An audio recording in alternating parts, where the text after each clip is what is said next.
Hi, I'm Tommy Aldridge. I'm a drummer. I play the drums, and you're listening to Talking Blues.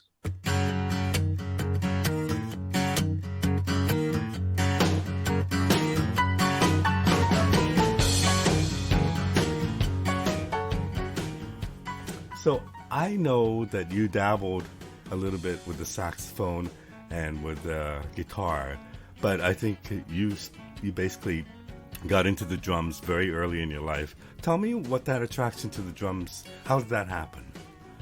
Yeah, my initial attraction or interest to become to involve myself in music.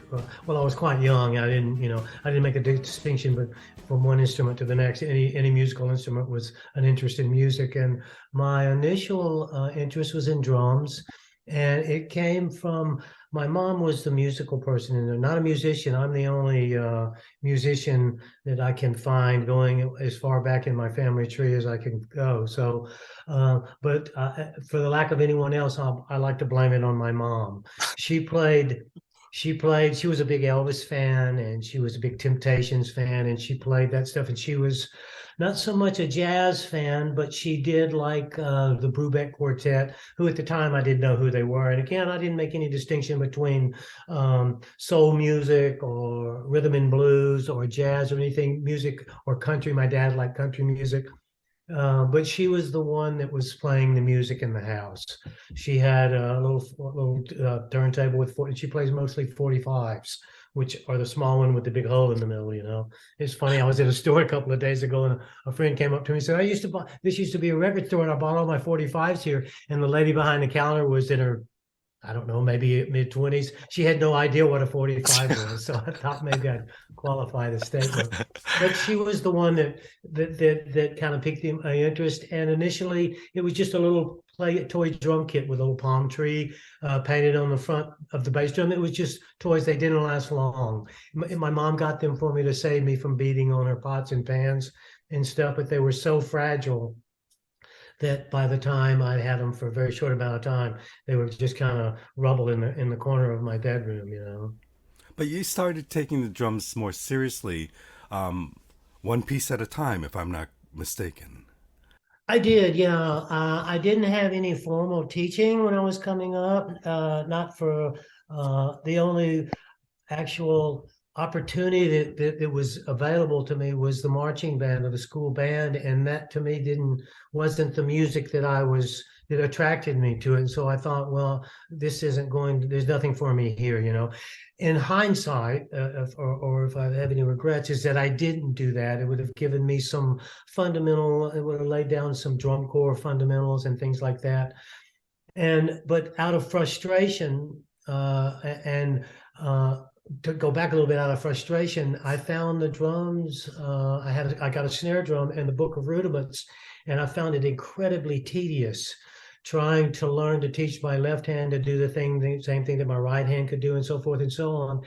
And my mom suggested that if you will get lessons, then I will help you, with getting whatever musical, or to help you, buy something else, another part, or in other words, kind of fund my endeavor. And so she took me to the local music store. It was called World Lines for Music, and they had horns and violins, and they had very little drums. There were no drums, and so there wasn't really a drummer there. But the person that owned the store, he was kind enough to take me in his office, and he said, "So you want to play drums, or you?" And I said, "Well, yeah, I'd like to." And he said, "Well," and he had a practice pad there. And I had my sticks with me. He asked me, "Well, can you play a single stroke roll?" Just very fundamental question. And I said, "Sure." And he pulled out this little contraption out of his drawer and put it on his desk and gave it a push. And it was a metronome. It starts going click, click. And he said, "Can you do the single stroke and play it with that?" Well, I had no idea what he was talking about. I didn't have the concept that drums and drumming or even music had a time element in it. The Brubeck Quartet, when I was listening to my mom's stuff coming up, it was a 5/4, and it didn't. To me, it seemed not to make any sense whatsoever. And Right. in reality, it didn't, because it was an odd time. Five in a bar of fours as opposed to four in a bar of four. So uh, but that's when the tedium came in and trying to do this. I thought I'd already worked my way up through several of the rudiments and became kind because he asked me to play a double stroke roll, a paradiddle diddle and stuff. And I could play them, but could not play them along with the metronome. And so he let me borrow that metronome, and I went home, and it became so tedious. And that's when I thought, well, maybe I'll try something else. And I started alto sax, a little guitar and stuff. And that was that's where the guitar and the sax came in, and I didn't play the sax for very long. I didn't find it fulfilling. And the guitar, it was really cool, but it didn't, I went back to drums. And I still fumble around on guitar, and I'm not really proficient at it. I'm just proficient at enough to know not to come outside of my drum room and play it anywhere but in the seclusion of my drum room, not for public consumption. So what do you think it is about the drums that attracted you to it? Well, they say, sometimes you make your plans in life, and sometimes life makes your plans.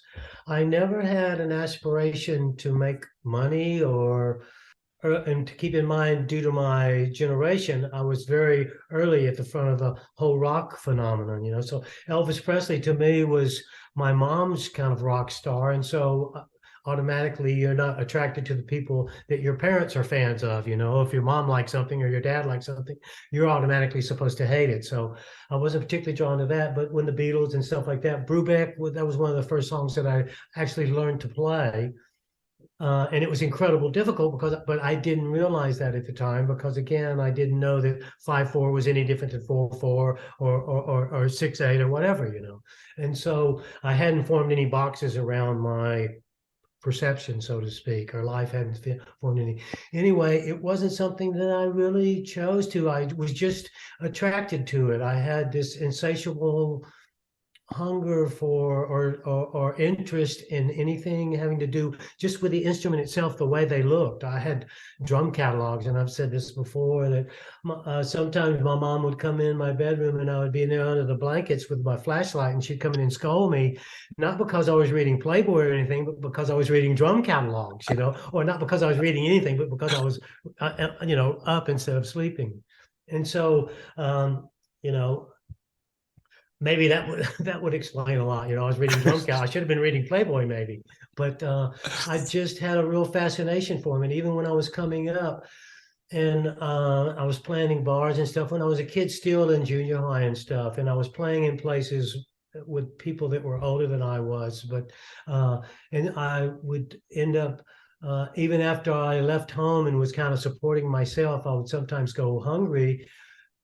I would spend money on drumsticks or cymbals or drum heads rather than food, because that was more important to me, that my kit, that my desk, so to speak, my workspace was always immaculate and always as good as it could be, because it was my tool, And so sometimes I would literally go hungry. That's not a pity story or anything, but that was just what my priorities were, and they just slowly grew and grew, and the passion just became more and more refined and deep, and my interest and my time.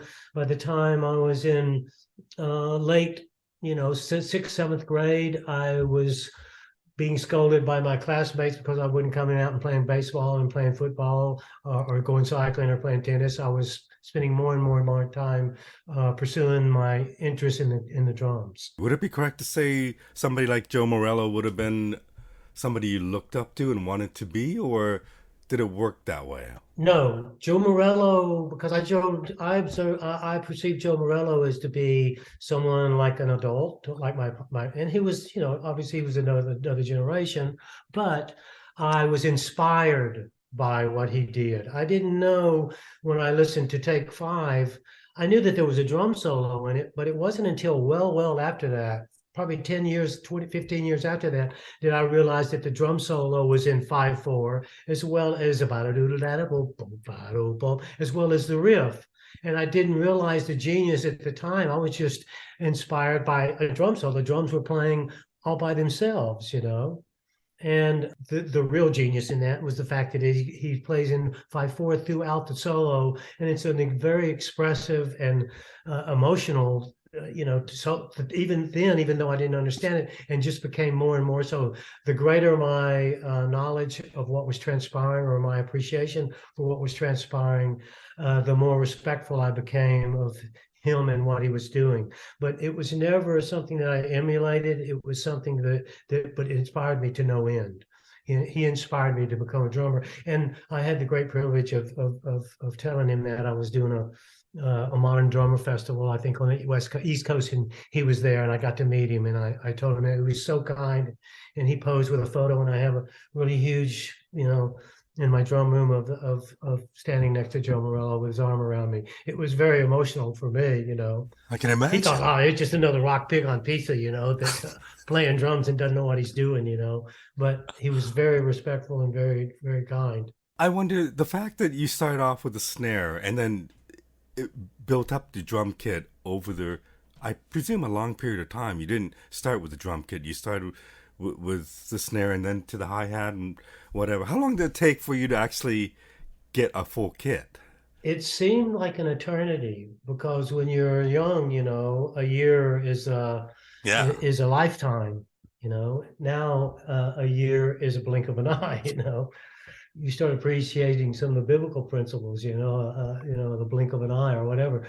But I played on the snare drum, and I had a practice pad before that, and I played on the snare drum for, I don't know. I worked my way through quite a few of the rudiments. At that time, I was looking at the 24 rudiments or something, and I was derailed a few times, just out of frustration in trying to learn the independence left, right, and that the rudiments teach you. Probably a year or so, at least a year and a half, with just a snare drum, and then I got a hi hat, and then my father's good friend son was a drummer, but my dad didn't know anything about any of this. It was my mom, and he decided to sell his drums, and it was a bass drum, a cymbal, and a hi-hat. And so I bought that. My mom helped me bet. It was a Ludwig hobby outfit, and it was not the complete thing. It was navy blue with a silver stripe painted around it. It was just a kick drum, and I already had the snare drum. A ride cymbal came with it, and a hi-hat. So my mom helped me, she bankrolled me, or partially. She would match whatever money I would raise. I had no idea what to do with it. I had no idea. And I thought, well, I would read and say the rudiments, or you apply the rudiments to the drum kit. Before, I only had one drum, and so I was trying to figure out in my little brain how I would subdivide or orchestrate these rudiments around, off someplace else. And so that's what I just started doing. I started taking them paradiddle. Instead of playing it just my left hand, right hand, I'd split my left hand in, and I would integrate the hi-hat with the left hand, and I would switch it, and it was just messing around and having fun. There was no goal or anything in my mind. And when I got the bass drum, by that time, the Beatles had come out, and that music, when I listened to what Ringo was playing, as opposed to the stuff that Blue Rondo a la Turk and 13 and Take 5 and 5/4, it sounded like child's play to me. It sounded very unchallenging, but what it did, it allowed me to find a way to orchestrate these rudiments in a way. I said, oh, I can play 8 notes over here on the hi-hat. I can play 1 over here on the kick drum, play 2 on the bass drum, on the snare drum, play the next 3 on the kick drum, and the 4. So the backbeat and the bass drum, I started getting a vision of the percussion theory, 1, 2, 3, 4, and how you started, and taught me through Ringo Starr. I learned how to orchestrate around the drum kit very feebly, because I was still quite young. And as time went by, I got a tom-tom, and then I got a crash cymbal, and then I got a floor tom. And I remember, before I got the floor tom, I learned to go da da da da da da da da, on the rack tom. And then when I got the floor tom, I tried to go da da da da da da da da da, and it would take me weeks to get to where I would have the proficiency to integrate that other drum. And so these are all kind of, it's a metamorphic kind of process for me, and just, again, it was about orchestrating that I heard people on record do, Charlie Watts at the time too, or Ringo and those guys, early rock stuff, the early guys, And they were the ones that really helped me take that next step because I didn't have a teacher saying, "Oh, you should take these rudiments and spread them around on the drum set and show me how to do that." And it was just through experimentation and hearing things on record. Say, because if you can pick out a 5/4 at a young age, and I figured with Joe Moreau was playing da da da da da da da da da da da da da on the right hand, so I would just listen to that and I would learn how to practice. I practiced that, and I found out what he was doing on the snare hit. And just a little, there were just accents and where the bass drum was. And then when I started listening to Ringo and these guys, it was easy to find out where all those points were, all those, they were like signposts to me, within the bar. Did you have much access to live music so that you would actually see a drummer perform? Not until later on, not until I was more advanced in my playing, because there wasn't that many places where I lived. I grew up in the South at that time. I was living in Florida and Tennessee and stuff. And I was born in Nashville, Tennessee, and around Mississippi and Louisiana and stuff. That's where I grew up playing, Georgia. And there was Memphis and there was New Orleans. And apart from that, it was pretty bleak areas, to really be trying to find some place to go and hear something. But later on, so there was a New Orleans rock festival, pop festival it was called. I'll tell you how long ago it was. And I heard some really cool bands there. I heard Canned Heat there. I heard Chuck Berry played at that. It was a really strange mix. I didn't know it at the time. The Young Bloods, I mean, a strange mixture of early rock bands and different genres of rock music or different styles of rock music that were being represented. Chuck Berry was on the bill. And I was playing with a little kind of three-piece band. And the person that was promoting the festival, they hired us to play as kind of like the opening band every day when people were coming in. And through that, we ended up being Chuck Berry's backup band. So I actually got to play with Chuck Berry. Wow. Yeah. I didn't realize how cool that was at the time. Again, this wasn't until retrospect, until I got older, that I start really beginning to appreciate who these people were and what they brought. Because not having any other musicians in my family, there wasn't any music history, so to speak. And my mom's knowledge of music wasn't a musical one. She was an audience member. She was a fan of music, and so it was kind of almost like backwards engineering, so to speak, when I look back on it. I wonder, with your obsession with the drum kit, at what point did you think this is what I'm going to do? Again, it was something that I didn't make a conscious decision. It just slowly evolved, and it just kind of happened. I started going out on weekends and I would come home with money. And my mom said, "Wow, you're doing pretty good," because the money that I made before that was mowing lawns and delivering papers and stuff. And she was surprised by it.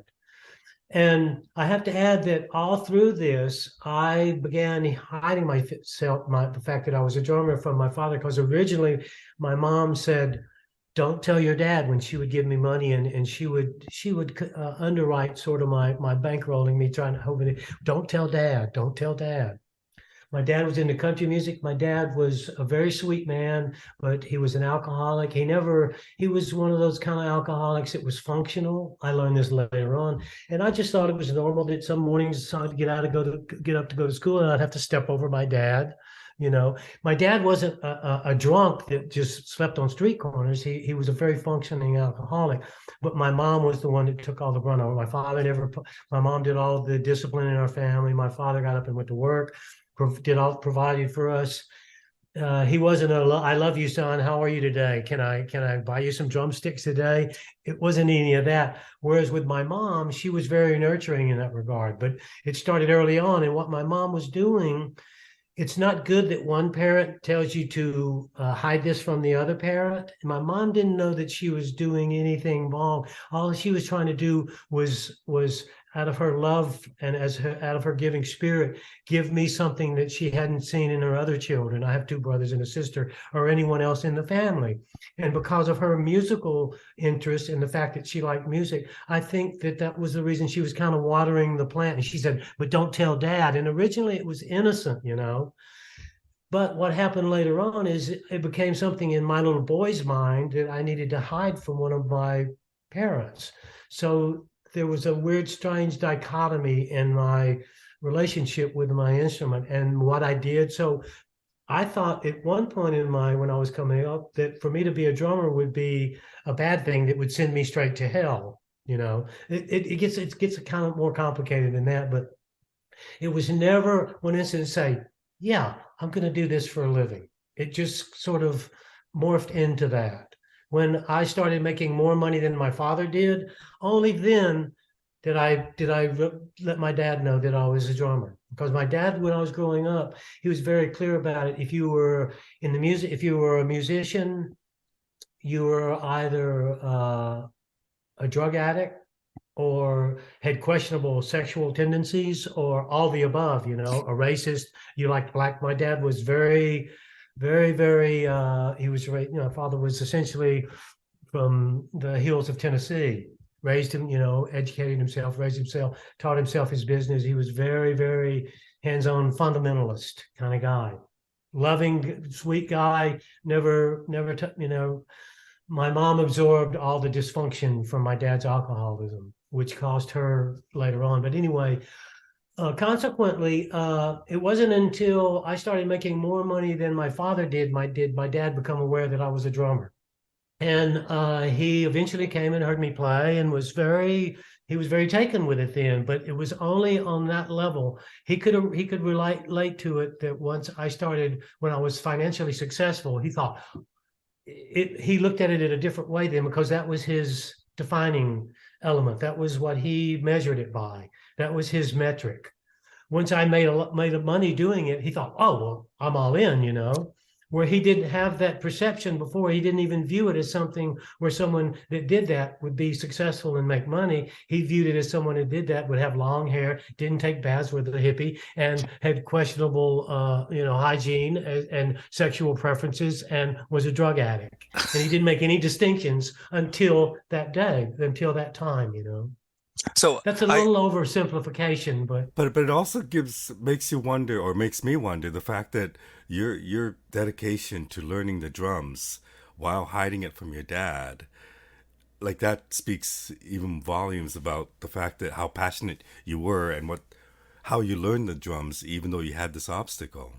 It just meant for me that when my dad came home, he couldn't, and I had to move my drums into where the lawn shed in the back, the lawnmower and stuff, and I put my drums in there. And people think that when I do the thing with my hand solo that I was copying John Bonham. John Bonham's not the first person I heard play drums set with his hands.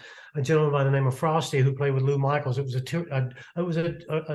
duo. He played drums and Lou Michaels played keyboards, and he played bass pedals with his feet. So it was only two people, but it sounded like three or four. That was the first person I ever heard play drums with his hands. The reason I started playing drums with my hands is so I could practice in the shed without and towels over the drums without my dad hearing the drums. John Bonham was the first person I think that gained notoriety doing it, but and later on when I was playing, before Zeppelin even came out, I was playing in little high school and junior high bands, and we had a conga player, and he would sit up next to me, and part of my drum solo, I'd reach over and play the congas while I was playing the kick drums. And people would go, yay. And so, I thought that was cool. So I just started incorporating it into the kit, It was a little harder to play the drums with a steel hoop on them than the congas, but, I worked my way around it. But that's how that evolved. And that was a necessity as a mother of invention, so to speak. So when everybody asks me, well, you give John Bonham, you never give John Bonham credit for that. Well, I give John Bonham all the credit in the universe. He changed the complexion of contemporary rock music as we know it. He's the unquestioned king in my genre of music, and probably, will always be. And this was well before I had these feelings about John Bonham, before he ever passed away. So he didn't have to die to get to that status in most drummers' minds, But I give my father the credit, because if not for him, not my hiding the fact that I was a drummer from my dad, it would have never even occurred to me, It was only my fellow musicians that encouraged me to do it on stage, or to incorporate it, So, and it wasn't that I was before my time. It was just something that just happened to happen. Like some of the stupid stuff that I come up with on two bass drums. It wasn't that I'm brilliant or anything, because everything in the universe is already there. There's nothing that's been made that he didn't make. So everything that's been created has been created already. It's just the lucky ones are the ones that really put their nose to the grindstone and find it, that put themselves in the position to catch the download when it falls from the guy that created everything. And so I just felt that I was, by that dedication you mentioned, and it really wasn't like dedication, it was just something that I loved. My mom would come out to my drum room and pull me out by the scruff of my neck and say, Tommy, yeah, it's time to eat. And as soon as I'd finish lunch, I was right back out there. It wasn't that I had to put a timer and I'm saying I'm going to put 2 hours in on, rudiments today. It just happened, because it was my main focus, and I just, it gratified me in ways that I couldn't describe. And when I couldn't do something, I didn't take no for an answer. And I'm not super drumistic person. There's holes in my playing. There's some guys that are so gifted, that have such giftings, that I'm not discounting whatever gifting God has given me. I'm very grateful. But mine, I have weaknesses in my playing, and it would take me 3 weeks to do something that somebody else may figure out in 3 days or 3 minutes, But I was of the attitude that no matter how long it took me, I would not take no for an answer. When I'd leave my drum room, I always tried to come out of there with something that I played that I hadn't heard somebody else play before. That was my main goal.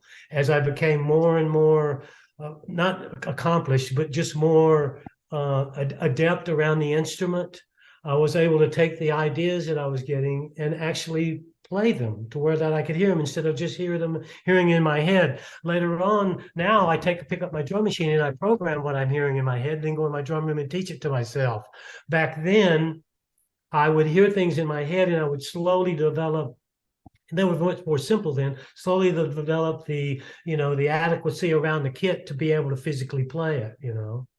So it was kind of, again, reverse engineering. It was a lot of times driven more by music than trying to conquer this rudiment at 350 BPMs, So that's why my playing is very strange and unusual to a lot of school guys, because I came in kind of the back door, Learning drums, like any instrument, it's a very regimented, especially drums, because it's all math, it's 1 and 2s, it's all it is. It's all math. And it's very curriculum centered, as learning most anything.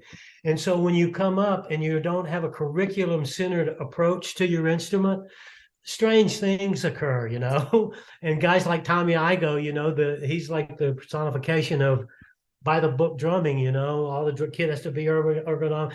I'm a nightmare to that guy. I'm sure he looked at me and said, whatever you hear this guy playing, whatever you see him doing, do not do it. And that's very firm and very solid advice, I wonder, tell me about the double bass drum, because obviously when I first saw you, it was probably in the early 70s, maybe 73. Mm-hmm. It was probably in concert or rock concert. Mm-hmm. Black Oak, Arkansas was playing, and you were very noticeable, not because you had a double bass drum, because other drummers did, but you tended to use your double bass drum more than most people did. Like, it almost seemed like some people had the 2 bass drums as a decoration or as a visual thing, whereas when I heard you play, it was quite obvious that you were using both your bass drums quite a bit. Well, I felt very much that same way too. And that's no disrespect to Ginger Baker, who's he's famous for 2 bass drums, and he played things on 2 bass drums.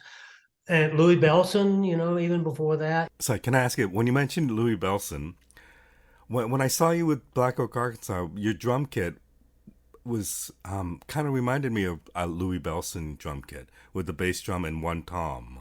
Mm-hmm. Well, I didn't copy Louis Bellson. I didn't know Louis Bellson had that same setup until later, because somebody pointed it out, and I got to meet Louis and hung out with him and stuff in Chicago at the Chicago Drum Show one year, and just a sweetheart, one of the sweetest people you'd ever meet.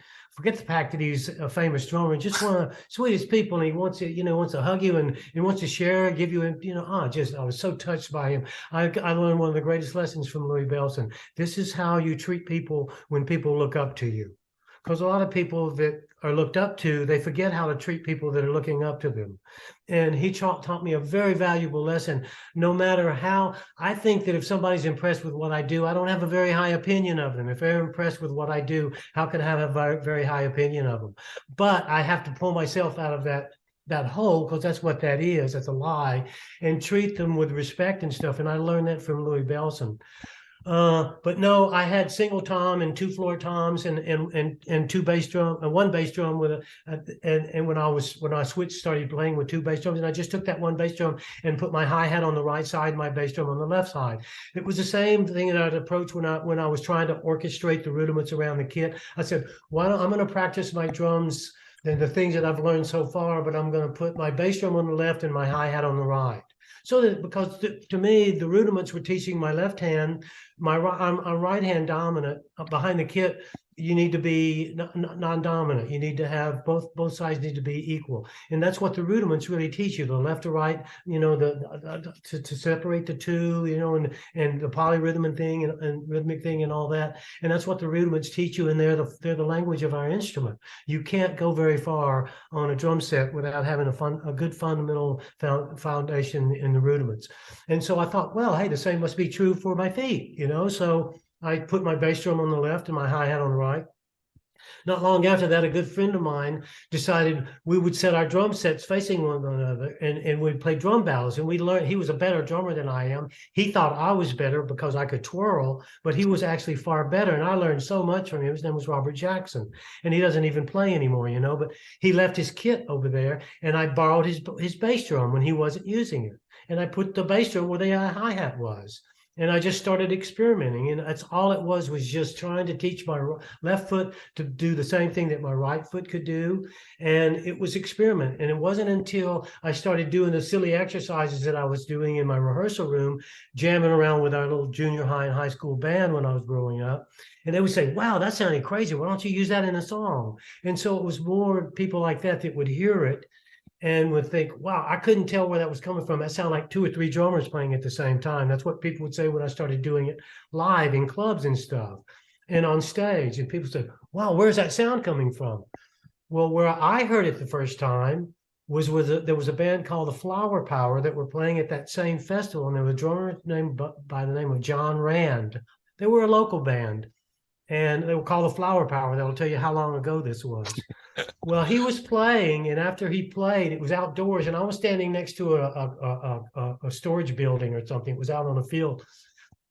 And I was hearing him play things on the bass drum. It sounded like he was going, that's what I heard him playing. And I went up afterwards and I said, man, he had two bass drums, but he looked like he was only playing one of them. And I said, man, that's some crazy stuff you're playing. Where did you learn that? And he says, what are you talking about? I said, when you're going, he said, I never played that. Well, what it was that where I was standing was creating this perfect echo or repeat off of his drum set. And mostly what it was picking up, because the only drum that was mic'd on the stage was his bass drum. And there was only one bass drum mic'd. And so he was only playing one, and what I was hearing wasn't what he was playing, but it was parts that I had been hearing in my head and had been trying to work out. And when I heard him play it, I thought, so it is possible. So I went straight back into my rehearsal room, and I found a way to play those things that I was hearing in my head. What that was not any genius or anything on my part or this forward thinking. It was me hearing something or hearing what I thought I heard and taking these ideas that I was getting in my head that didn't really make sense as much from in a musical contest, as much as just as an exercise, drumming tool, learning tool exercise. And all of a sudden people were encouraging me to start applying it in a musical context when they would hear it done, you know. And then once I became a little bit more proficient with my left foot, it allowed me to do, the first thing I learned to do with a pair of drumsticks was to twirl them. I couldn't play a single stroke roll, but I could twirl them. And so what that allowed me to do later on, when I saw that I could get attention, when Buddy Rich brought Buddy Rich's drum kit to the front of the stage was his sheer precision. That's what put Buddy Rich in the front of the band and got him in his own band, and that was his show. It was sheer precision. Joe Morello was he was a groove cat, man. He was smooth and flow, but he didn't have the flamboyance that came. People didn't appreciate his sheer precision in it because he was playing with a lot of it. He was probably, from a musical perspective, in my estimation, far more musical a drummer. I may get thrown under the bus by this than Buddy Rich. Buddy Rich was Footloose and Fancy Free. He was hell-bent big band, man, and had such just blinding precision.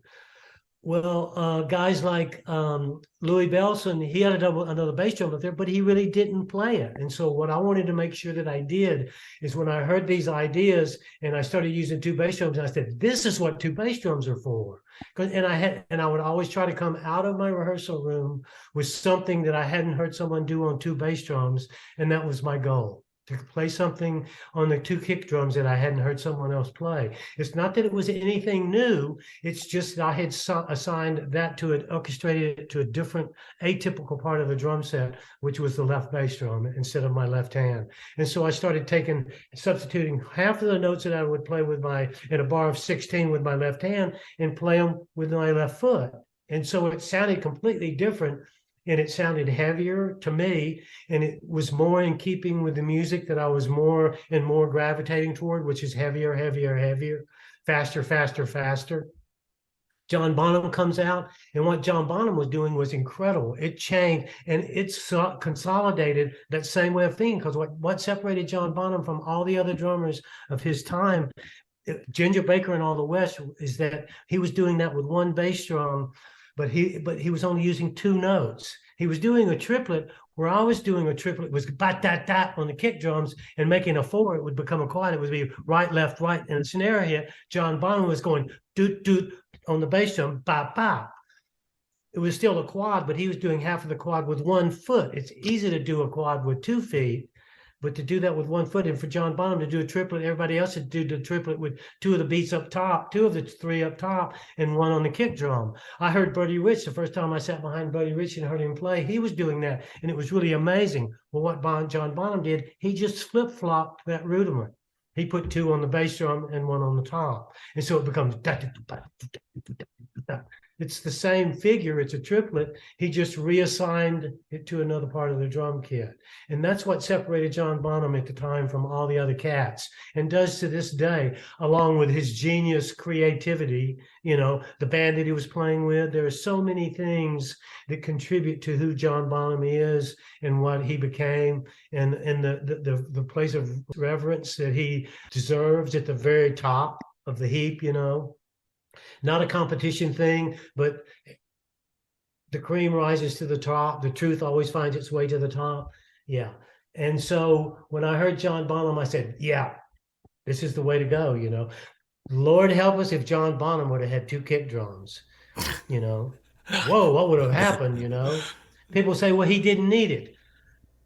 Not that he needed it. I didn't need it. No one needs it. But who needs two drumsticks? That's why drumsticks come two to a pair. If you could do on one what you could do on two, there would be only one drumstick. When you go to the music store, you'd come out with one drumstick in the pack. You have two hands, you have 2 feet. You don't always have to use 2 feet with your left foot just for the hi-hat, So those little things, it wasn't any brilliant thinking, or I'll say I'm gonna bushwhack them all. I'm gonna be the first to the dinner table or anything like that. Nothing at all like that. It was just being in a posture, even unknowingly, in a posture of catching the download when it came. John Bonham, to me, the coolest thing about John Bonham is his creativity. Because he's not an incredibly complex drummer, not a lot of not severely technical what he was playing. When you put it in unison along with the other things that John Paul Jones was playing, Robert Plant's ridiculous phrasing, Jimmy Page's crazy guitar playing, and the production and the ideas, it's so much more of the individual parts being greater, the whole being so much greater than the individual parts. And all the individual parts are sheer genius. Man, that's what happens when you make iconic music that sounds like it was recorded yesterday. It transcends generations. You have kids. I see kids, 6-year-old kids with Led Zeppelin T-shirts on, and it's not because they got their dad gave it to them. It's because they wanted it. I wonder, with your history and all the different great bands you've played with, do you feel like you reached close to that point with any of the bands? No. I don't put myself anywhere near anywhere in that company. That's some rarefied air. I'd pass out trying to be exist in that rarefied air zone. I'm not my favorite drummer. I don't have. I'm not amazed at anything that I play or anything that I think I'm more of an overachiever than anything else. I've been chronically blessed. You're looking at I'm a product of grace, God's grace. I only take credit for the mistakes. I've just tried to seize the moment, not take the moment for granted, to be appreciative of whatever I'm gifted with, and just try to maximize my strengths, minimize my weaknesses, which far outweigh my strengths, and just try to take advantage and feel at least somewhat worthy of the opportunity. That's pretty much how I view myself. But as a young man, did you have an idea when you were in that band in New Orleans before you joined Black Oak, Arkansas? Did you have an idea what you wanted to do with music, where you wanted to go? I had an idea of what I had something to express these ideas that I was getting. They're very, I mean, by today's standards, if you listen to what's being played on two bass drums or in that same genre of music, it's what I do is child's play. Even at the very highest level of what I'm capable of doing, it's child's play, because the bar has been raised so much, as it rightfully should be. And it makes me really, really proud to be a drummer, more so now than I have ever been in the past. I had a very clear idea of what I wanted to say with what I was doing. I wanted to reach people that were drummers, but more importantly, I wanted to reach people that weren't drummers. And I think John Bonham really personifies that. Everyone knows you don't have to be a world-class drummer to appreciate John Bonham. You don't have to be, when that intro to Rock and Roll starts, or you don't have to be a world-class drummer or a professional drummer to be humbled by John Bonham. There are lay people that get John Bonham knocks them crazy every day. And that to me is the real bee's knees, when you can touch someone that really has an idea or a good grasp of your craft, and someone that doesn't have a clue. That to me that's the real, the universal stamp of approval, because you're doing both. You're putting down some serious substance. And when people that don't have a deep understanding of the substance are still impacted by it, no pun intended, that to me is a real, that to me is a success. I think Ringo Starr achieved that in a different way. The Beatles would not have been the Beatles without Ringo Starr. When I was coming up, my record collection was relegated to only kick-ass drumming. So I had no Beatle records in my collection. I knew who the Beatles were. If it didn't have, and of course the music was probably some of the worst music you'd ever hear, but the drumming was crazy. So, and it wasn't until later on that I understand that drums are an instrument primarily of accompaniment, and it's about music, and they should be musically driven. I don't have anything against solos or these crazy technicians and things. I mean, nothing humbles me more than hearing these young cats come out and they defy gravity from one beat to the next. It's astounding to me. And to hear someone do that and come at you from a musical perspective is too. Randy Rhoads personifies that from a guitar perspective. Eddie Van Halen very much personifies that. Amazing composer, incredibly creative, diligent. I mean, crazy facility on their instrument. I mean, how many people do you know do that? Back in the old days, the Chopins and the Mozart, those guys could write crazy stuff. Very few of them could play it. With the guys that could write that stuff, very few of them were capable of playing it. But to find somebody that can compose that kind of stuff, say Eddie Van Halen can compose that kind of music, those riffs, put down a solo like he puts down in all those crazy Van Halen tunes, and touch people that don't know anything about guitar. That's the real deal. It is really exclusive on one hand, and on the other hand, it's almost universal. It's for the very few, yet it's for everybody. Who does that? A handful of people. And all those people that I mentioned are the ones that I've had the great privilege of working with or getting to know, that have that kind of blessing and gifting. They know exactly where it came from, and they're consequently really humble people. They know exactly where it came from. All they did is they took the gift, and all it's required of you is to share the gift. When you get given something, all that's required of you is to give it away, because there's plenty to go around.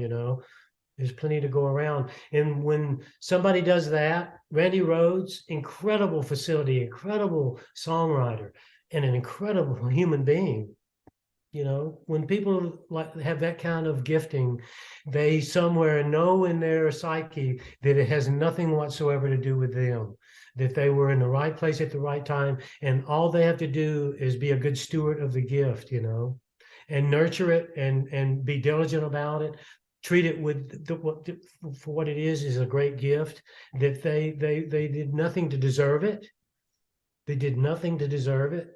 And when you have that attitude about something, you enhance the gift and you bring glory to the gift and you pass it on. And that's all, that's the only requirement. Not be a dick about it, you know, and hide it and say, you know, and when people put you on a pedestal that you want to, you know, pound on your chest, you get up there in a posture of thankfulness and gratitude, and then you have a whole completely different perspective on it. And that's the battle that I've always tried to fight, is people want to keep pushing you up on a pedestal, and all you want to do is jump off of it, because when people put you on a pedestal, everybody's looking at you. So you damn well do the right thing, you know? I wonder, from that young kid who is collecting albums with great drummers, at what point did you learn to serve the song as opposed to be the drummer? I don't know that I have fully learned to do that, because to learn to serve the song, boy, you have to really have a really vast, deep understanding of music theory, and or a lot of years behind you, you know. And I hear really young drummers and young musicians today playing that are so far, their playing is so far above their time on this planet. It's so humbling to me. It wasn't until, and again, it wasn't a defined moment. It wasn't that I'm going to start becoming a musical drummer. It was, I started realizing and starting appreciating guys that were like Ringo Starr, and guys that were doing something that you're not going to hear somebody teaching at PIT or at MIT even, because what these guys are bringing to the table isn't something that you can learn. It's something that is part of who you are. It's part of your character. It's part of your DNA. It's part of your personality, and it's something that's in your heart.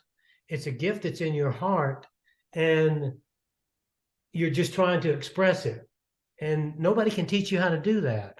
You can go someplace and learn how to be a great speech writer, or you can go someplace and learn how to be a great orator. But if you're a great orator and don't have somebody else writing the speeches for you, it's not really, doesn't really mean that much, does it? If you're a great orator and you have something in your heart of value that really needs to be conveyed to whoever, then that's what I'm talking about. That's the yin and the yang. That's the guy that can write a great song and can play the hell out of that same song.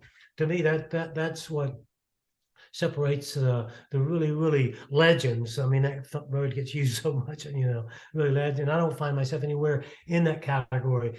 So it wasn't a defined moment when I said it just, when I became a lot more obsessed with or concentrated on playing in really good time, because I had a terrible problem of time of way before clicks and stuff, meeting that being able to play intensively without speeding up, or being able to play. I mean, you put a click on John Bonham and it doesn't stay with the click, but it doesn't matter because you don't care. You know, it's got so much genius going on. It supersedes all that, you know. But in my case, that stuff doesn't come natural to me. So I have to I live with a click. If it's not going, I hear it in my head, because I've just spent so much time listening and working with a click, you know.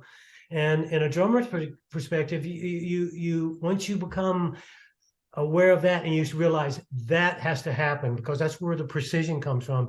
That's what makes people want to get up and dance, the feel.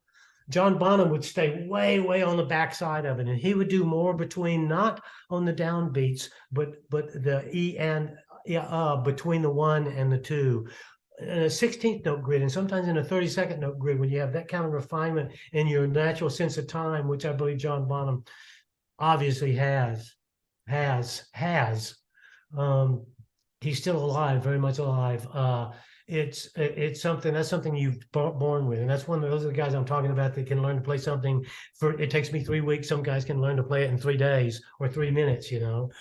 But and so that's always it was when I started really learning that I need to really play good solid time before anything else happens, because it doesn't matter how fast or how fancy or anything or how difficult, how many notes I can get, in, if it doesn't come out on the one, if it's not clean, if it doesn't breathe, if it doesn't do something around the singer or enhance this or enhance that, then it has no business being there. And the engineer, the producer goes, Tom, that was great, but could you save it for your solo record, that kind of stuff. Once I came to that conclusion, my record collection automatically started blossoming in the music that I listened to. I listened to the music instead of just the drum part, and it improved everything having to do with my drumming by becoming a student of music rather than just a student of drums or a student of rudiments. Does that happen when you're with Black Oak, Arkansas, and you do all those albums in the very beginning, or does it come later when you start working with other musicians?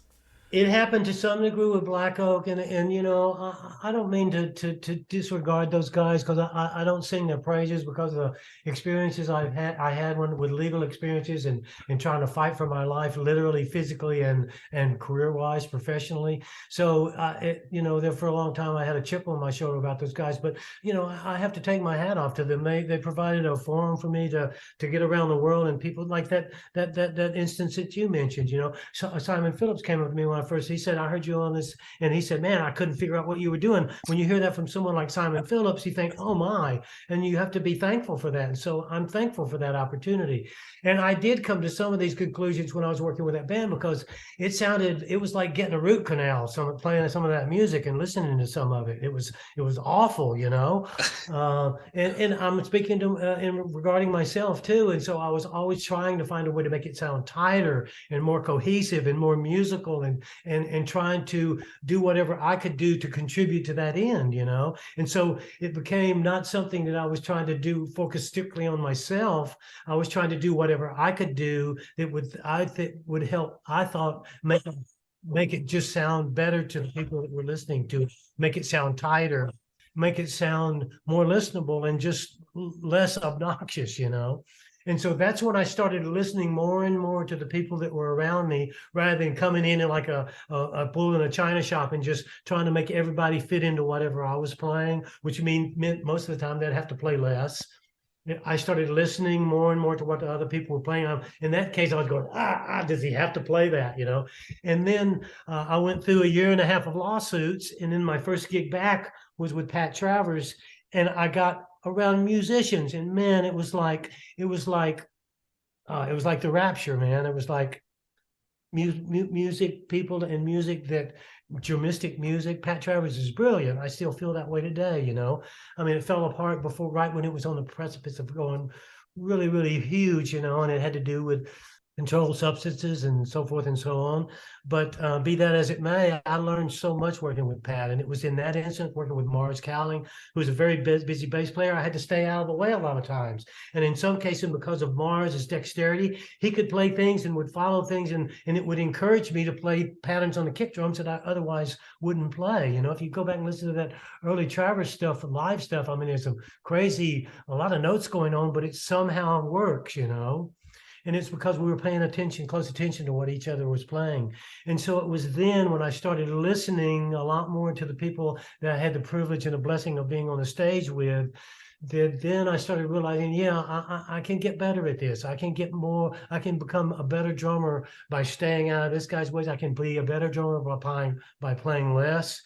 I can be a better drummer by constantly thinking that I need to do something that's going to impress this drummer or that drummer. I started playing to the people in the nosebleed sections in the back of the venue instead of all the people in the front that were, that had the carte blanche tickets and so forth.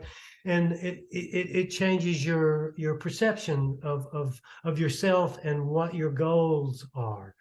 And I pray for that was one of my main prayers, change my perceptions, change the way that I process what comes in so that I can respond in ways that are the best way for me to respond musically, And when you get something that comes in, when you're playing with the likes of like Pat Travers and Pat Thrall and Morris Cowling, when you're working with people like David Coverdale and Steve Vai and John Sykes and oh, Gary Moore. I mean, I go through, run through them. So every now and again, I'll see my discography and I'll see a list of the people that I've worked with. And it's so humbling in front of me. I'm thinking, how could I ever end up in the company of those people? How did this happen? You ask, when did you decide that you were going to do this for a living? I never decided. It just kind of got decided for me, you know? But did you ever do anything else? No, I've never had any other job. No, it's the only job I've ever had. Well, when I was a kid, I cut lawns, you know, and had a paper route and stuff like that. But no, I've never, I'm a lifelong musician. I've never had any other gig. That's amazing. Albeit starving for long periods of time and so forth and so on. But no, and I've done it making obscene amounts of money, you know. And I've done it making starving. So that wasn't, I learned early on that I wasn't motivated by money, you know, and I've had some difficulty in my relationships with my past ex-wife, you know, because I'd take a gig, I'd pass on, you know, train loads full of money and take a gig where it was offering much less money, but I like the music. People don't understand that, you know. How much did of I don't want to get too into the legal hassles you had with Black Oak, Arkansas, but it basically was a situation where you wanted to leave the band, they didn't want you to leave, they threatened legal action, you had to stop playing for a year and a half. How much did that experience affect who you are as a musician?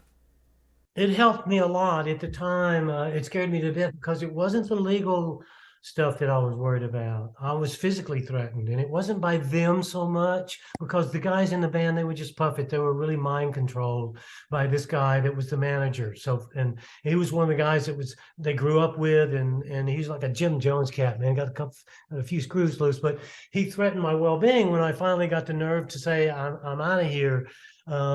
He made it clear to me, and I had seen the way business people in other business situations they had signed to a manager previous to this and how they got out of those management agreements. I knew that when he said to threaten my well-being, if you don't work in this band, you're not going to work with any band. I said, well, what do you mean? He said, well, you need your arms, don't you? And so when people physically threaten you, and I knew this guy was probably pretty serious because I'd seen him in action with in other instances with people that stood in the way. And so he looked at it as a direct threat to his well-being and that of his family for me to leave. And once I finally did, I snuck out in the dark. And anyway, it was something that I had never encountered in my when in past instances when I want to leave a band. Oh man, sorry to you go, and well, I wish you wouldn't, and you get mad at the guy, but you understood, you know. Good, go. And a couple of days would go by, and you say, "It's okay, man. Go do your thing." You know, you have all good things going to happen for you. You know, so forth and so on. Well, when I wanted to leave this band and my well-being was threatened, I'm thinking it scared the hell out of me, and I didn't know that the business operated that way. You know. And there were a lot of anomalies in that. And when I was coming up, all I wanted as many drumsticks as I could go through and many cymbals and heads as I could go through. I'm a happy camper. Well, that lasted about a year until I saw what was going on, you know. Anyway, it really taught me some real hard lessons. That was the last management contract I've ever signed. Not there's anything wrong with management. Good management is a blessing and an attribute for any musician coming up. But I learned to make my own decisions. I learned to be responsible for what's happening in my career and not rely on someone, well, blame it on the manager. Well, I can't be a snotty-nosed, drug-crazed hippie drummer and say, well, I was out playing and I can be a dick or I cannot take care of my family or my business because I'm a artistic person. It's work. Snap out of it. But that band did work a lot. I don't know how, living in Canada, it's hard for me to gauge how big they were. But you guys did like 250 dates a year and worked at least all the time, right? Yeah. Then you joined Pat Travers, and there's a momentum with Pat where things are happening. You joined the band, and they're basically moving up. Well, when I joined Pat had just come out of England. No one knew who didn't know Pat Travers from Adam's House Cat when I started with Pat. In fact, I remember all the fan mail would come in and it would be all addressed to me because I had a little notoriety from the things that you had mentioned, you know. And again, Pat wasn't established here. He broke out of England, actually. his manager, David Hemmings, not the actor, but he was partners with in Articana Management, the same company, management company at the time that handled Judas Priest and a couple of other bands. And so they were up and coming too. And David Hemmings, who was Pat's manager, he's since deceased, may he rest in peace. I met him when I first went to England, the first time I toured there, and I was with Black Oak, and we were supporting, of all bands, Black Sabbath. He was the band's luggage guy. I met him on an elevator with Ozzy Osbourne and Tony Iommi, I think, were on the elevator. I just landed, and this was in Glasgow, Scotland, and it was the first time I'd ever been. I just started with Black Oak, and it was the first time I'd been out of the country. I was a kid. And anyway, I had met David Hemmings in that elevator. I didn't know that later on he was going to become a big time manager. And he was the one that knew. And from that meeting and from that experience of us supporting Black Sabbath on that tour, I got to know David Hemmings a little bit. He got to know me and hear me play. Well, I didn't know that later on he would be a big time manager. He was the one. Pat Travers said to David Hemmings, I want to get a different drummer. And David, who do you have in mind? And he said, I want to get Tommy Aldridge. My name came up. David Hemmings says, I know that guy. So the moral of that story is when you meet the guy that carries the luggage, be nice to him, you know. But it's amazing. Yeah, that's how that came about. David Hemmings gives me a call. I'm in the studio hiding from this manager and all these lawsuits and stuff, carrying around a briefcase and going to depositions and all this, that, and the other. And almost to the day that the lawsuits were, my lawyer called me up and said, Tommy, we have a settlement. And I didn't want any money. I just wanted them off my back. I wanted my contractual freedom. Anyway, I get a phone call, and that same day I get a call from David Hemmings. Tommy, do you remember me? I said, David, yes, what's going on, man? And he says, well, I'm working with this guitar player, Pat Travers. And I said, yeah, send me something to listen to. I had no idea who had never heard of him. The next day in FedEx, I get a couple of roughs. Thing makes no difference, or getting better. And I said, whoa, this is cool. I said, I'm in, man. And I just gotten my freedom. And I flew a couple of days later. I flew out to New York and got together. We jammed out with Pat and Mars. And it was heaven. It was heaven. I was kind of rusty because I'd been playing lawyer for the last year and a half and scared poopless, thinking my career was going to be over, you know, and this person threatening you.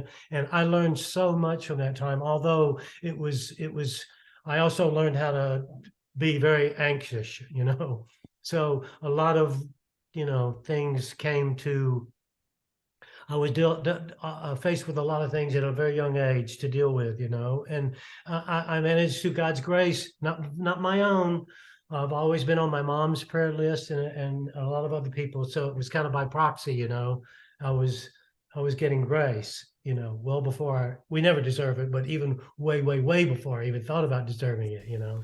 Well, I wonder, you talk about not deserving it or not thinking too highly of your playing, but obviously you made impact on people who called you to say, yeah, I saw him opening up for so-and-so and I want to work with them, whether it be Ozzy Osbourne or Pat Travers. Why do you not have that confidence? So tell me about the confidence. It's not lack of confidence. It's a reality. Even movie stars get impressed when they go and see a good movie. They become fans of their fellow movie stars that are in that film that just put them on their knees. And I think in Ozzy's case, not a lot of it had to do with Ozzy. I was living in England at the time because Ozzy, and I don't want to throw Ozzy under the bus, but there were things that transpired. Ozzy was on that same tour that I met David Hemmings on. So maybe Ozzy saw reactions from the crowd. When I go on stage, I know there's a huge PA. When I hit a bass drum, it's going through 500,000 watts of PA. There's kids out there that are very impacted by all this amazing light show that I spend hours working on light cues with God. I take advantage when I say I maximize my strengths and minimize my weaknesses. I know what attracted me, and when I hear somebody or when I hear something that I like or see something that I like, and I said, well, why can't I be a drummer that gives people something to see as well as something to hear? And about that time, MTV comes out, and it dovetails video and music. Because all of a sudden, there's an unprecedented dovetailing in our industry. Had never happened before. So perfect for Uncle TA here, because I'm doing all this crazy stuff. My other bass drum gives me freedom to do this. That other bass drum also opens up rudimental ideas or ideas in a musical context that I wouldn't have otherwise had. These are all gifts. This isn't heavy duty. It's like a beautiful woman. She doesn't go to the gym to get that way. She may go to the gym to stay that way, but she's born that way. It's called a gift. And if in a truly beautiful person that's born beautiful, they come to that conclusion pretty early on, and they learn that it's a gift and they're thankful for it, and they try to be not conceited, but thankful, and use their attributes and their gifts in positive ways. When, who knows, maybe Osbourne was just as impacted by what I did on that stage as the people in the audience. I don't know. It's not magic. It's not, smoke and mirrors, but it's not unpremeditated either. I know that when a kid comes backstage and meets me, a young aspiring drummer, he says, wow, I thought you would be bigger. I've heard that, I'm 5'9.5", weigh 137 pounds. It's because when I hit a bass drum, it's going through 500 watts, 1,000 watts of PA. And I've rehearsed all these moves with the lighting guy. So where people say, well, he does the same drum solo. Hey, when I go here, every time I heard Neil Peart, he did the same freaking drum solo. If he wasn't doing that, he wouldn't be Neil Peart. Almost every John Bonham solo I've ever heard, to John Bonham's credit, he didn't live to be 72 years old, so he didn't have to bore everybody with his solos over and over and over again. Every John Bonham solo I've ever heard has the same elements in it. That's who John Bonham is. I want to hear those elements, And so if I get nailed with being a little repetitive, it's because I've worked out something that works not just for the drummers, but for the people that come to the show, because it's the video age we live in. It's moreover, it's so much more than that. People's careers were destroyed by MTV. Others people's careers were buoyed by MTV. I always tried to give something for people to get hooked into from the audio perspective, as well as the visual perspective or the video perspective. Because when you give people that, you kind of grab them by their shirt and pull them up on the stage with you. How can they say no, So I'm not so stupid to think that whatever shortcomings that I have in my rudimental program or my technique program, I'm not above using these other things to put glory on in my camp. I'll take credit for that. Yeah, I'm pretty good at that. But I do the due diligence with the lighting guy, and with the PA guy. When I go to the hand part, we have to bring the kick drum level down, have to bring the tom level up, take the gates out, all these different things. I've learned to use the resources and the facilities and whatever you want to call them that are at my disposal to have the biggest, most comprehensive impact that I can when I go on the stage. I benefit from that, absolutely, but also the people in the room benefit from that. So it's something to be said for that. David Lee Roth, I think, is very much the same way. David Lee Roth is not Robert Plant, but David Lee Roth has had serious impact. People think that David Lee Roth is a Jim Danny ripoff. He's not. He took what he saw from Jim Danny and he made it better. People have taken what I do and they've made it better. I applaud them, How do you get upset or mad about that? You hear it in their playing, even if they don't give you the credit, and I shouldn't get the credit. The guy should get the credit. I don't deserve any of the credit. It was already created. I just happened to see and hear the creation and grab it, and do something with it. It's like John McLaughlin, I think, said that best. He said, everything has already been created. There's nothing new. I was just fortunate enough to find or uncover something. A treasure. But there are a lot of drummers out there who have not had half the opportunities that you have had. I mean, when you think about the bands you've worked with, whether it be Ozzy, Whitesnake, Pat Travers, Gary Moore, I mean, it's an impressive list. What is it about you that you think those people sought you out, that they wanted you to be the drummer? Well, I know in David Coverdale's case, and I don't want to accuse David Coverdale of having really awful taste in drummers, because if you look at who's worked with him over the years, that would obviously not be true, because he's an incredible musician. But it astounds me. David Coverdale was there when I was working with Ozzy when Rennie was alive. David Coverdale was there in Deep Purple when I was playing with Black Oak at the US Festival. I don't know. But Gary Moore was there when I was playing with Pat Travers. Gary Moore was on those dates. We were supporting Gary Moore in some of those shows. He was in the so it's on the side of the stage. I don't know. You tell me. In Steve Vai's case, he got the gig with Whitesnake, you know, and I was already he was stuck with me from the on go. In Randy Rhoads' case, Randy Rhoads was no one knew who he was. When I first heard Randy Rhoads, I heard him in Don Arden's office when I was living in England working with Gary because Gary was signed to the same label. And I heard Don Arden invited me to the office. They asked me if I could put drums on this record that had already been recorded. He wanted to replace the drums. I had no idea who it was. There was no vocals on it, but there was this guitar player in this rhythm section. I said, gee whiz, who is this guitar player? And that's where the first time I had heard Randy Rhoads' name. Well, that was all the other Ozzy Osbourne stuff that they were trying to replace the drums and the bass on before it was even released, you know? So that's how fast they were trying to get those guys off of those records. But I didn't know that at the time, you know, I was working with Gary. But I don't know the answer to that. It amazes me. I ask myself that, you know. Ted Nugent's another one, you know. He told me a story I talked to him not too long ago, and he said, yeah, all these people were raving about this kid over playing drums, and Ted said that's the first time he heard me, you know. We did thousands of shows when I was with Black Oak supporting Ted Nugent, you know. But I don't know. It amazes me because there's no rocket science going on, you know. There's no smoke and mirrors.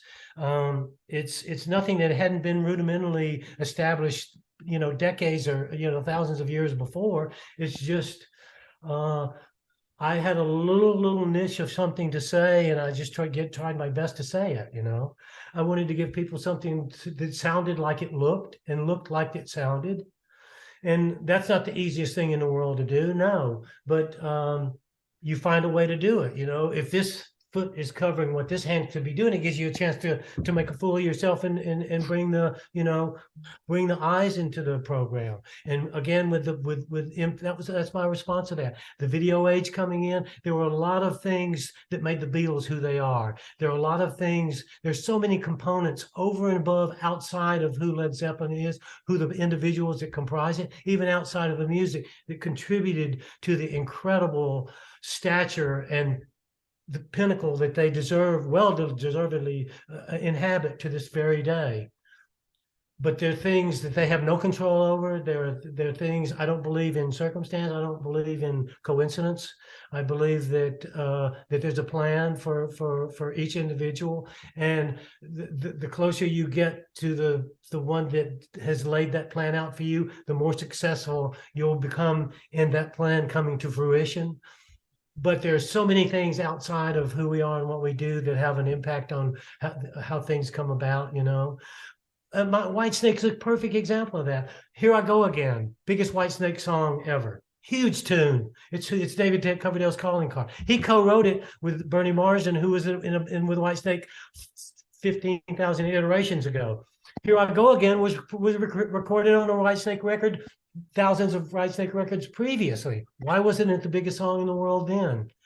It happened to dovetail with the same thing that I mentioned. He changed the entire band. The same people that recorded that version of it weren't in the band when we did the video. The original version of it, I think Ian Pace played drums on it, or maybe Cozy Powell, I don't even remember. But it's the same song, but in a different time, in a different era. It wasn't the video age, it wasn't MTV. So there were so many things and so many people that weren't outside of the music, lawyers, who knows what contributed to that momentum and that impetus that created that song being what it ultimately became. I mean, it's like what married people's, it played at more weddings, you know, and it's the soundtrack to so many people's lives. But it had been recorded on albums previously by different bands, you know, by different musicians in the same band, you know.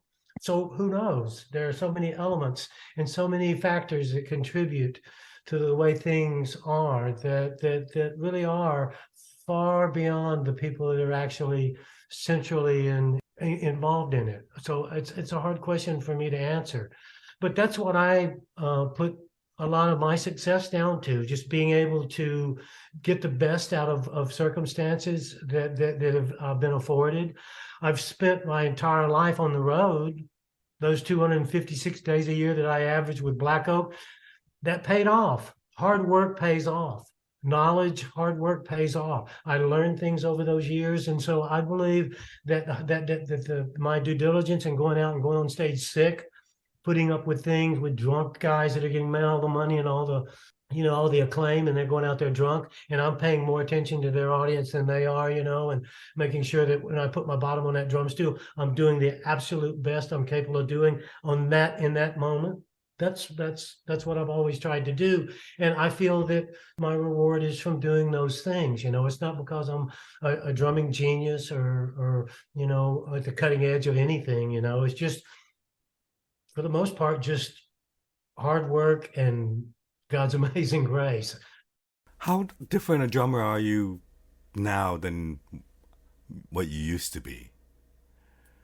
I go back and I'm not, again, I don't, I've listened to more of things that I've done in the past that I ever have, because I'm not, by the time something's released, I'm already so sick of it. The last thing in the world you're going to catch me doing is listening to something that I've recorded in the past. But just every now and again, I'll run across something. I never post any of my own stuff on YouTube or any on the social media. I'm not a I retracted my presence from social media a couple of years ago for some very profound reasons, and it's not that I denigrate social media. The fact that it's the cesspit of the universe is, but I'm not involved. But I don't post anything, and I say, "Wow, I don't remember having played that," and say, "Oh, well, that wasn't so bad." But I'll critique it more from things that are really from my perspective now, and it seems to have even held up better now, better in my mind than I would have otherwise pictured it. A good example is that I played on a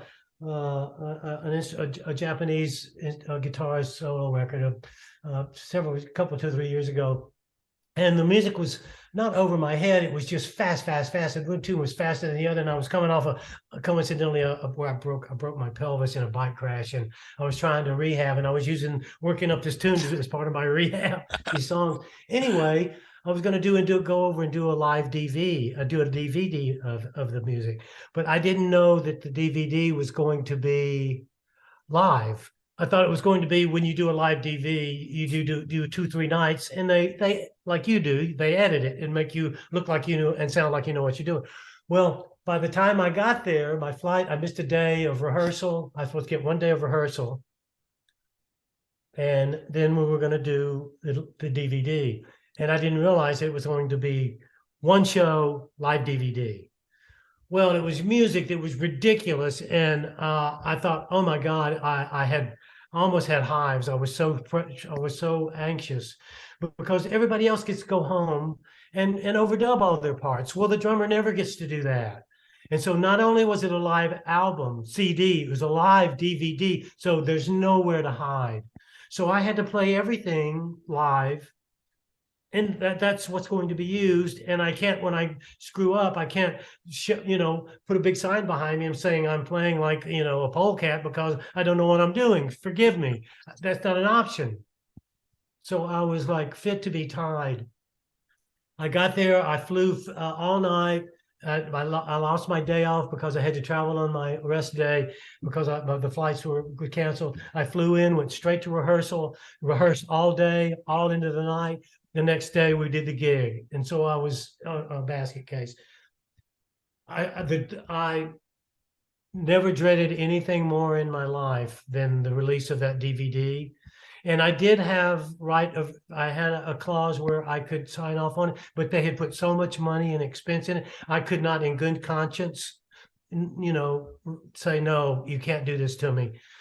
And so I was so dreading it. And when it came, I was so shocked and surprised. It was so much better than I literally lost sleep, dreading the day that I would have to listen to it. But it was far better than I thought. All that to say is I'm not as bad as I think I am, but I suck pretty bad. Well, I doubt that. As I said, when I saw you in '73, you made an impact on me. So can I ask you what you're working on? Like, what, I know you were just in the recording studio. Yeah, what I'm working on now is this, and trying to get back up to speed. I've had to move. I've had to cancel a bunch of stuff. Not so much performance stuff, but recording stuff. I'm trying to nurture more of a little bit more a wider presence in remote recording and stuff like that. I get quite a few offers, but I'm always away traveling, and it's something that you need to be home to do. And I've never ever been able to work from home really my entire life. And so it's something I've been trying to segue a little bit more into. I don't know that I'll ever retire, but I'm trying to minimize the long, pilgrimages on the road, of months and months and months of touring and stuff, trying to minimize that, even though one of my most gratifying aspects of my life is a show well played, night after night, city after city. That's, it's easy to go in the studio and sound like God, but to do it in real time, live on stage with no loops or tapes or anything, that's really gratifying. And that's always my motivation when I'm out on the road. I miss that, but I'm trying, once I get out of this cast, I get this cast changed today, and hopefully my coming back time will be much shorter. I have a couple records in front of me. I have a side project called Iconica. It's a thing that I do with a couple other guys, and I got some stuff coming to that. Some tracks that I'm doing on another gentleman's record, and I can't do any of it until I'm out of this. I'm still waiting to see so I won't even mention it, waiting to see if I can reschedule some of the things that I had on my schedule, this has kind of put a hold on my program, so to speak. But when you're at your level and you're playing to tens of thousands of people with Whitesnake or whoever, do you ever just go play small venues, set up a small kit and play for the sake of playing, or is that something you just don't do because you've reached that point? It's not that I would love to do something like that. I would love to go and just anonymously or low key show up and play jam some tunes with a little blues band, not so much locally, but just off the cuff somewhere, and just sit and just groove and play drums the way I never get to play drums, without live by the sword, die by the sword, because people expect all this, and just sit back there and play pocket and smile and actually use a pair of drumsticks for more than 2 or 3 songs, or actually use the same drum head for 2 or 3 nights instead of having to change my drum heads after every shift. I would love to do that. I play at church sometimes. I know that sounds weird, but I have a little hip kid kit. We play our own music and stuff, and it's very atypical type of worship music, but every now and again I get to sit in and play at my church. Every now and again we have a church that's outdoors. It's a very atypical kind of church,